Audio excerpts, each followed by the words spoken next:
أياما معدودات فمن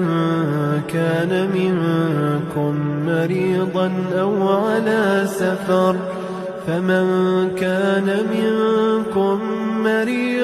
أو على سفر فعدة من أيام أخر وعلى الذين يطيقونه فدية طعام مسكين فمن تطوع خيرا فهو خير له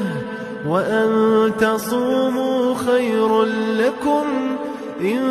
كنتم تعلمون شهر رمضان الذي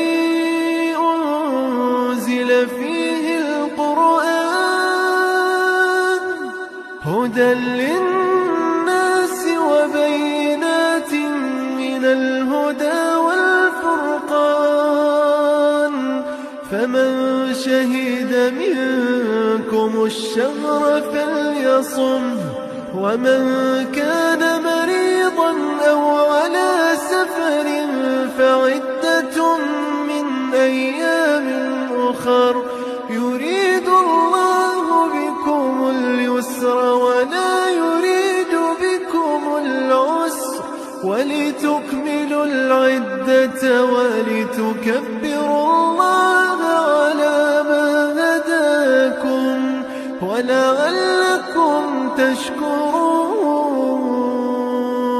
وإذا سألك عبادي عني فإني قريب أجيب دعوة الداعي إذا دعان فليستجيبوا لي وليؤمنوا بي لعلهم يرشدون